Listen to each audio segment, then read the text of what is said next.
बच्चों, कैसे हैं आप लोग। मैं प्रीता कुमारी झा आज एक नए उत्साह के साथ। क्यों?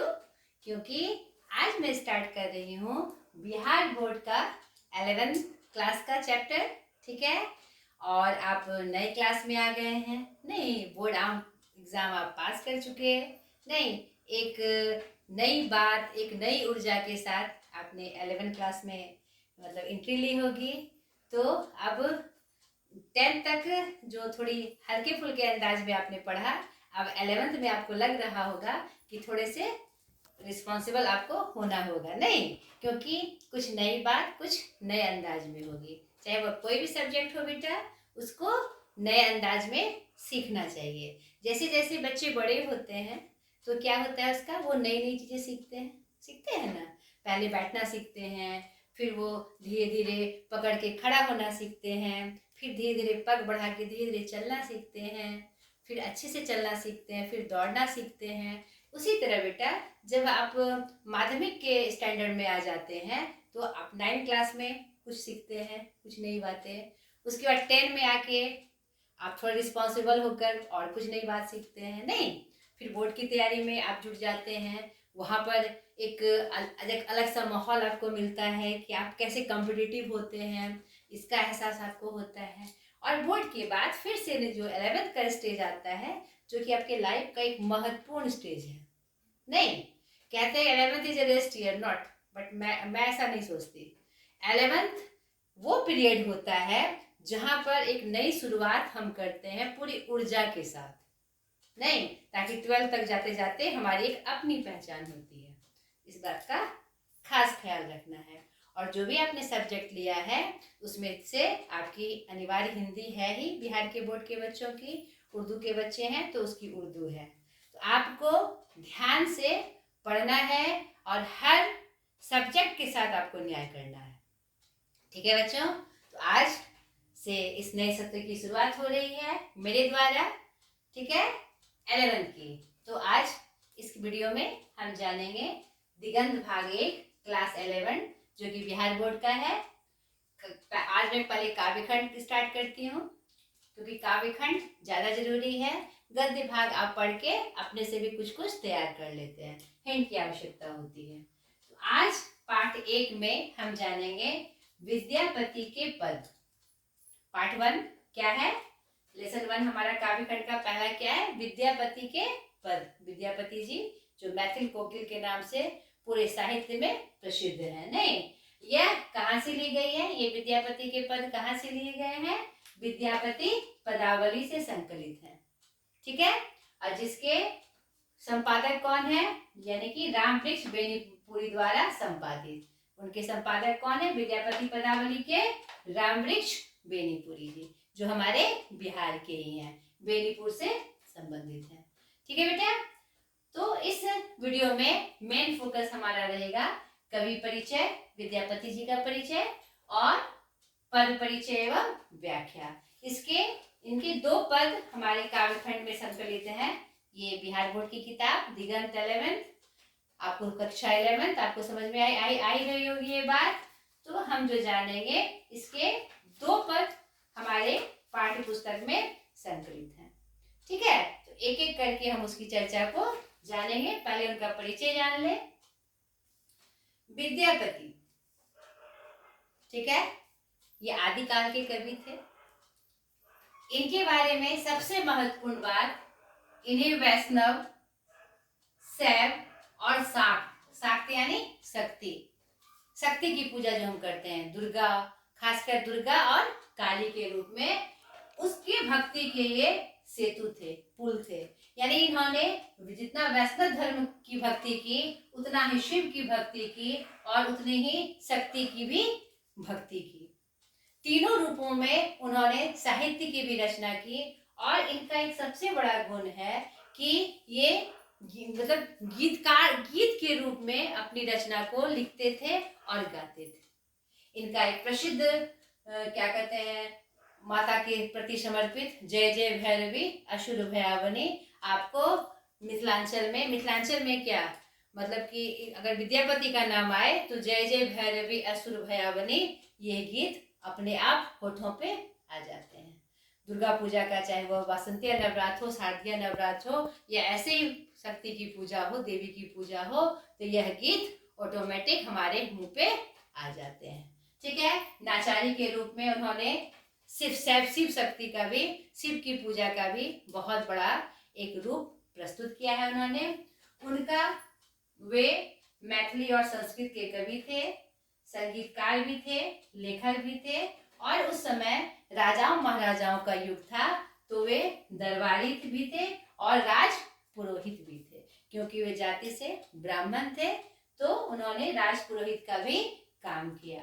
उनका जन्म कहीं कहीं 1352 मिलता है बेटा, और कहीं कहीं 1352-60 भी मिलता है।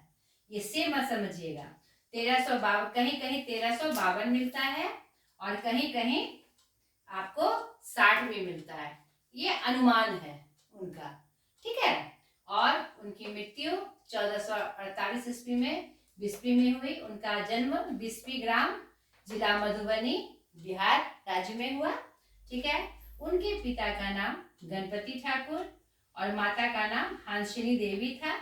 गुरु पंडित हरि मिश्र, जो मिथिला के एक बहुत बड़े विद्वान हैं, बहुत ही उच्च कोटि के विद्वान थे। उन्होंने उनसे दीक्षा पाई और ही बहुत ही एक अच्छे शिष्य के रूप में उन्होंने उनकी परंपरा का निर्वाह किया बेटा।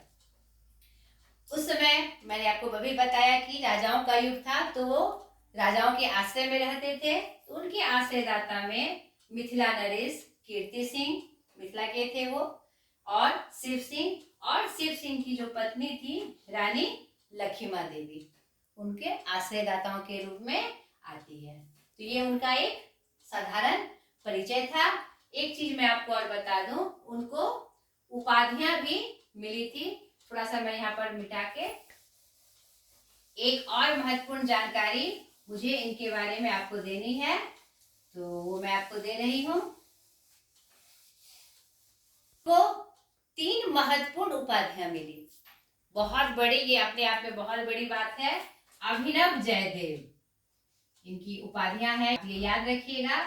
उपाधियां करके आप इसको शीर्षक में डालिए, उपाधियां। इनको कौन कौन सी उपाधियां मिली है। ठीक है, एकदम स्टार बना के इसको आप याद रखिएगा। पहली उपाधि इनको मिली है अभिनव जयदेव के रूप में।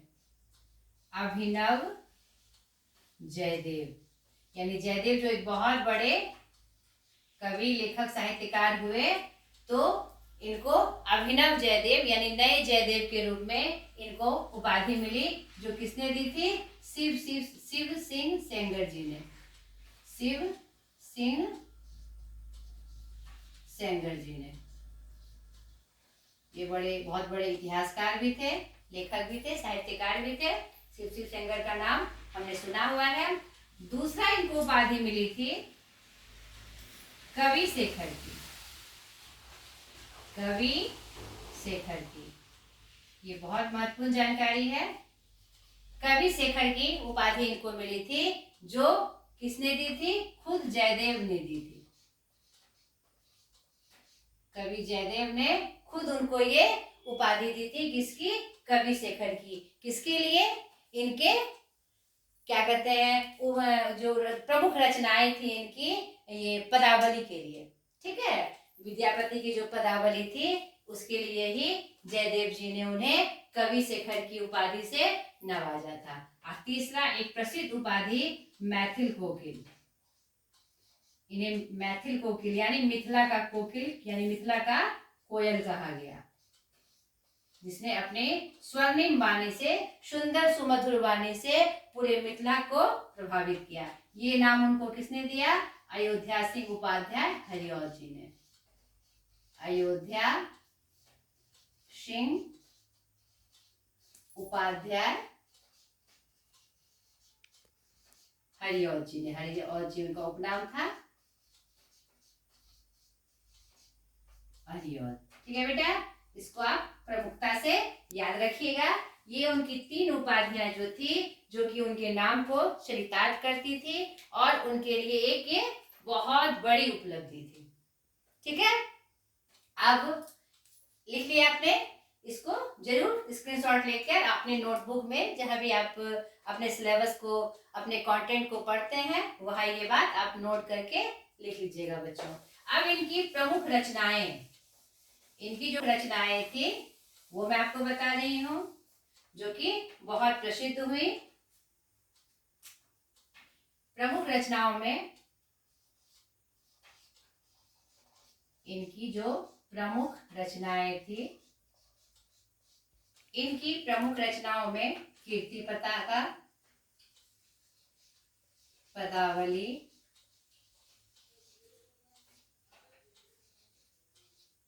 पुरुष परीक्षा, कीर्तिलता,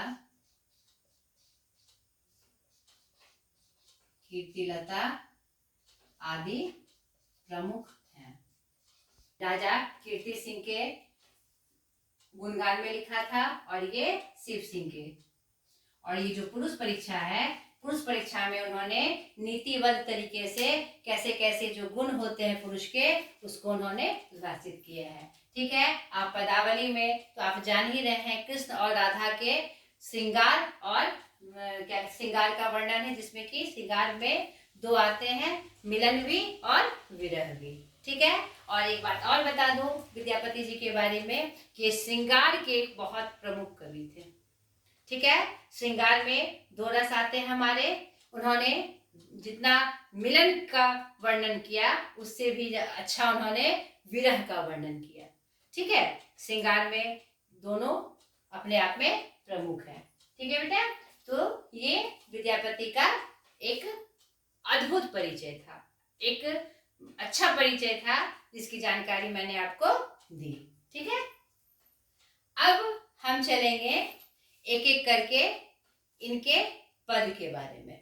ठीक है। ये पद जो है हमारा, आप इस पद में उन्होंने कहाँ से लिया है? पदावली से लिया है। ये तो मैंने आपको बता ही दिया। यहाँ पर कहाँ से संकलित है? पदावली से संकलित है। इस पद में दो पद हैं। इस पाठ में आपके दो पद हैं। तो पहले पद में उन्होंने, आज हम पहले पद की चर्चा करेंगे, पद 1 की चर्चा करेंगे आज हम इस वीडियो में। पद 1 की चर्चा करेंगे। तो पहले मैं इसी की जानकारी आपको दूं। इस पद में उन्होंने जो विरह है, राधा और कृष्ण का जो विरह है, उसका एक बहुत ही मार्मिक वर्णन किया है। ठीक है। एक लोक मतलब कि लोक प्रचार के रूप में, ये कोई स्पेशल आपके क्या कहते हैं रूपक या फिर कोई बड़े व्यक्ति के रूप में इन्होंने नहीं दिखाया है, किसी राजा महाराजाओं के रूप में उन्होंने नहीं दिखाया है। एक लोक में एक प्रेमी और प्रेमिका जब जुदा होते हैं तो उसकी क्या अवस्था होती है, उसको साधारण अर्थ में बड़े ही मार्मिक ढंग से उन्होंने प्रस्तुत किया है। और ये प्रसंग गोपी और उद्धव के बीच का संवाद है। ठीक है। इसे आप याद रखिएगा कि उद्धव जी कौन थे? हमारे श्री कृष्ण के भगने थे और वो क्या कहते हैं, बहुत वो निर्गुण भक्ति के एक बहुत बड़े उपासक थे, बहुत बड़े संत थे। तो वो अपने आप को उस निर्गुण रूप का, यानी कि एक निर्गुण रूप से मानते थे कि सब कुछ जो है निर्गुण में है, निराकार है।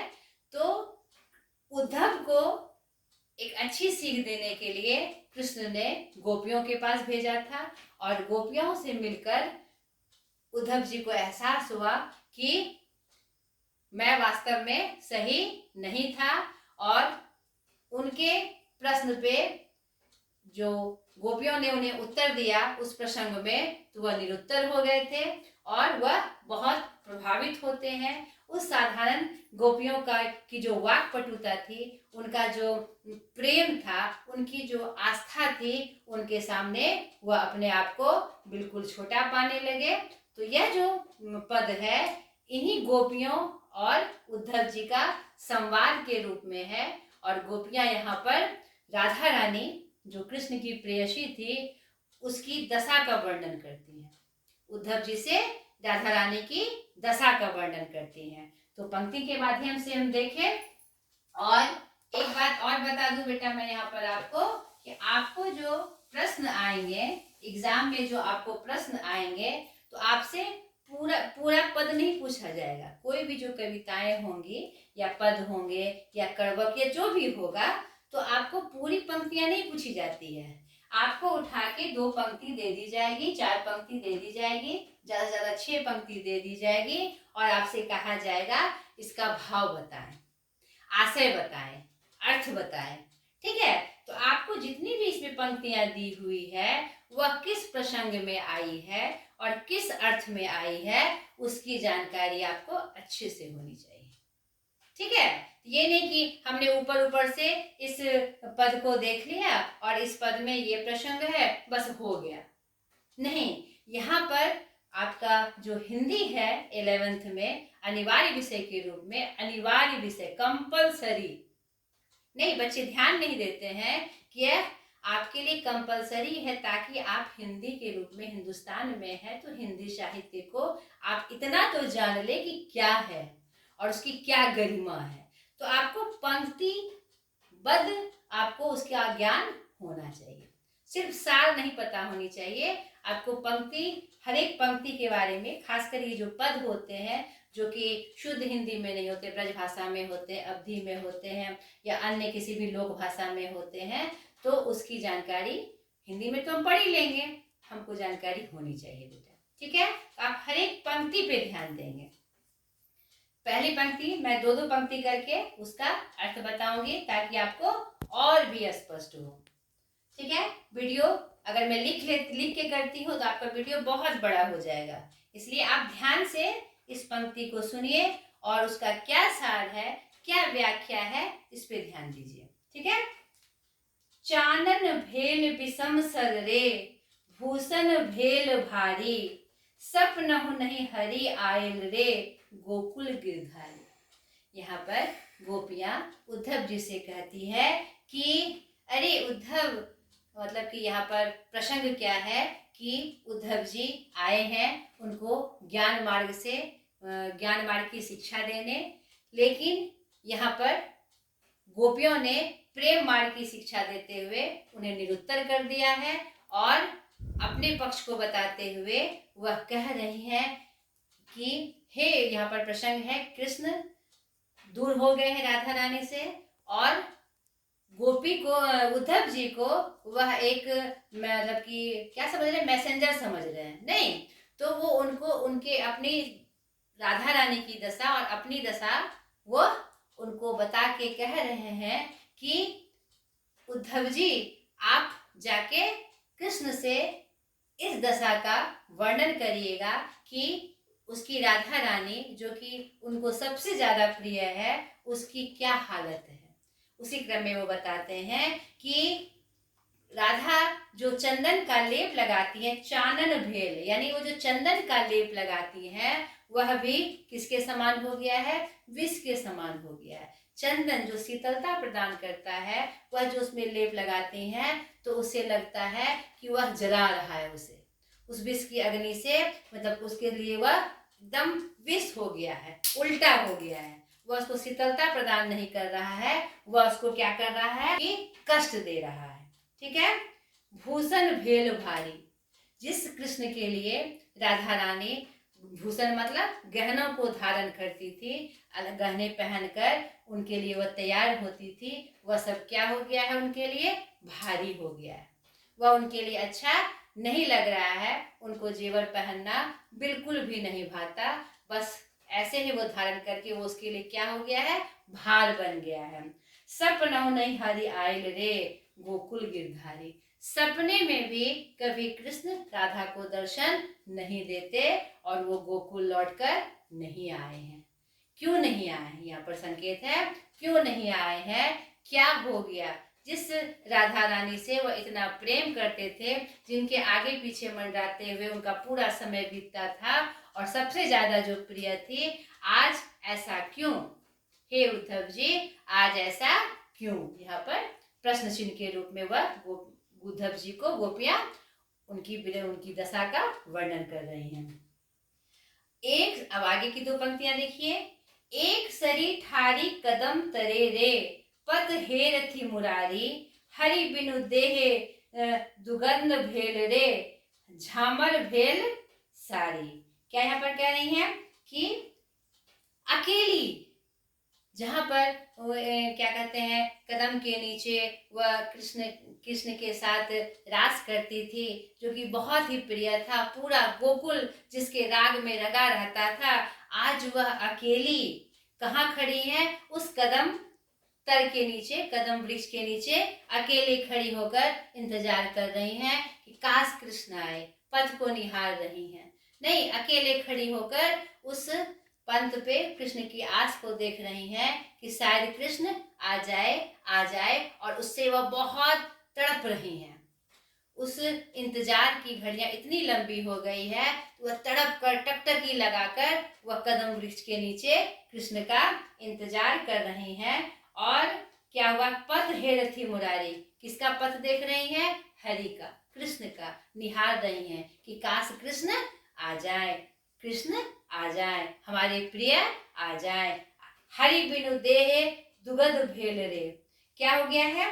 ये जो कि हरि के बिना, कृष्ण के बिना यह क्या हो गया है? एकदम आग की तरह हो गया है। मतलब कि अब यह जो विरह अग्नि है वह भयंकर रूप धर ली है। अब यह जो अग्नि शरीर में लगी हुई है उनके विरह की, वह उसने एक भयंकर रूप ले लिया है। अब यह पीड़ा मुझसे सही नहीं जा रही है। अब राधा रानी से यह पीड़ा सही नहीं जा रही है। और उनका जो वस्त्र है झामर भेल साड़ी, यहाँ उनका जो वस्त्र है जो राधा रानी ने धारण किया है वह भी क्या हो गया है? मलिन हो गया है, गंदा हो गया है। ठीक है, यानी कि अब उनको कुछ सुधि ही नहीं है, किसी चीज की सुधि नहीं है।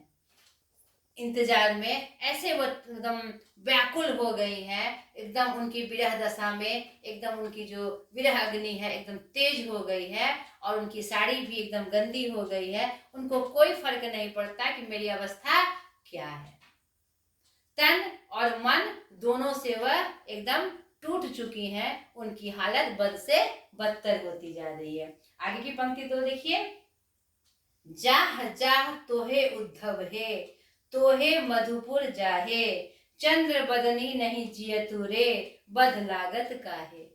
कितनी अच्छी बात कह रही है अपनी सखी के बारे में। गोपियां उसकी सखी हैं, तो वह कह रही है, जाइए उद्धव जी, लौट जाइए, जाइए आप मथुरा में जाकर आप श्री कृष्ण से कहिए कि अगर आप नहीं आएंगे, यहाँ पर सांकेतिक रूप में वो कह रही है, जाह जाह तोय उद्धव हे उद्धव जी आप जाइए, आप मधुपुर जाइए, यानी मथुरा को जाइए। और नहीं तो ये जो चंद्र बदन की है हमारी राधा रानी, जो कि बिल्कुल कुम्भला चुकी है, बिल्कुल एकदम अजीब स्थिति में आ गई हैं, वह जिंदा नहीं रहेंगी।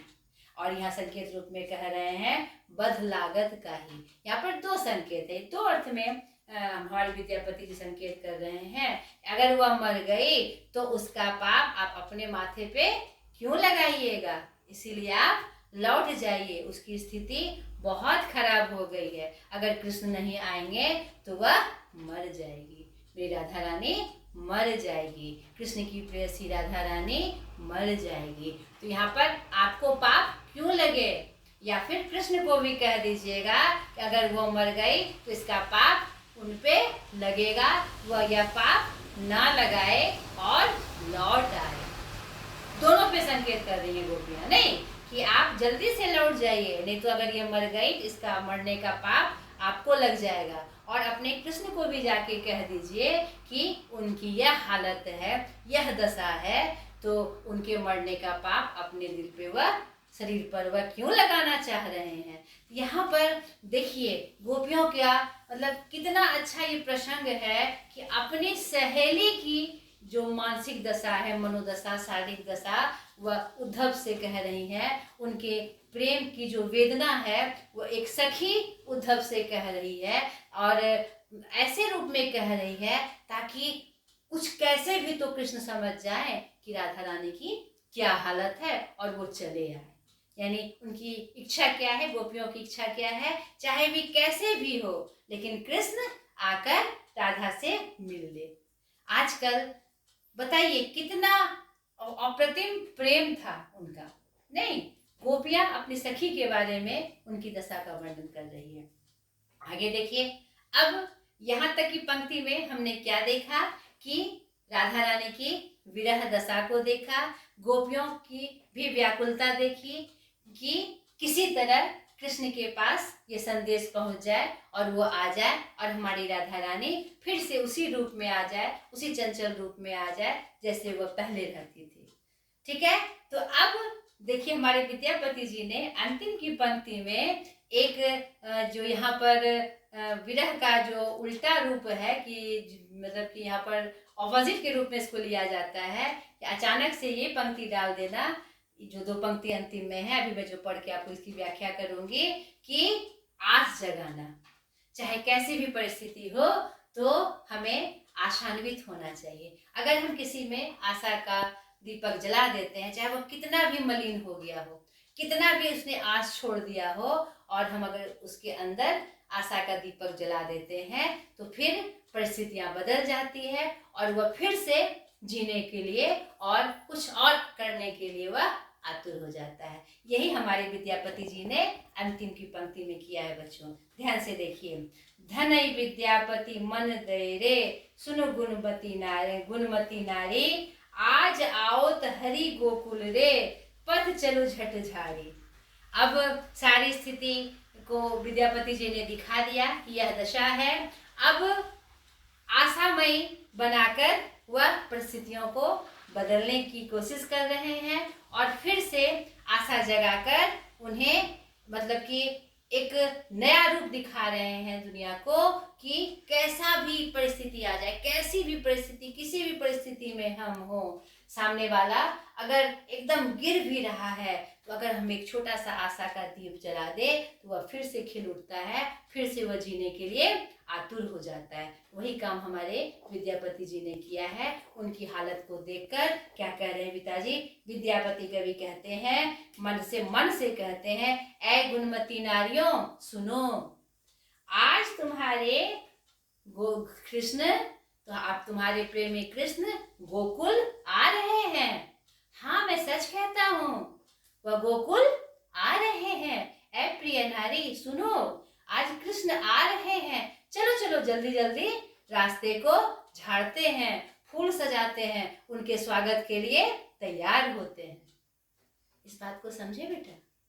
यानी कि ऐसा कुछ होना नहीं है, ऐसा कुछ होने वाला है नहीं, लेकिन विद्यापति जी ने उस दशा में भी एक आशा की किरण जगाई ताकि ऐसी परिस्थिति ना आ जाए कि राधा रानी के प्राण छूट जाए और गोपियां हताश होकर जीना छोड़ दे।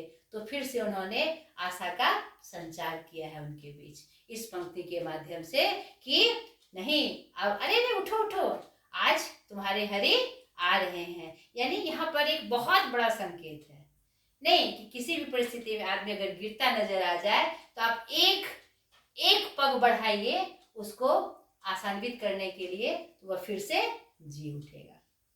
अच्छा लगा होगा बच्चों? आशा करती हूँ ये व्याख्या आपको अच्छी लगी होगी और समझ में भी आई होगी। समझ में आई ना आपको? जहां नहीं आई हो तो उसके बारे में आप हमसे फिर से पूछिए, मैं फिर से उसको बताऊंगी। और इस बात का जो मैंने शुरुआत में ही कहा कि आपको पूरा एक ओवरऑल याद नहीं रखना है, आपको पंक्तिबद्ध, क्योंकि पंक्ति में इसमें कुछ ऐसे शब्द आए हैं जिसकी व्याख्या मैंने आपके सामने की भी। अगर प्रश्न में भी जो पूछा जाता है तो मेन थीम यही रहता है, क्वेश्चन को बनाने वाला यह जानना चाहता है कि बच्चों का आईक्यू क्या है, बच्चे क्या समझ रहे हैं उसमें। तो आपको जैसे मैंने पंक्तिबद्ध बताया, आप एक बार एक एक करके दो दो पंक्तियां पढ़ के उस अनुसार इसको पढ़ के हिंदी भावार्थ समझ लीजिएगा, तब आपको कभी भी कोई पंक्ति आए इस पद की आप भूलिएगा नहीं। ठीक है बच्चों, आज तक के लिए इतना ही। अगले वीडियो में मैं आऊंगी इनके द्वितीय पद को लेकर। परिचय तो हो ही गया, कवि परिचय, अब खाली पद परिचय और उसकी व्याख्या हम जानेंगे, इसमें क्या संदेश है। आज तक के लिए इतना ही, बाय।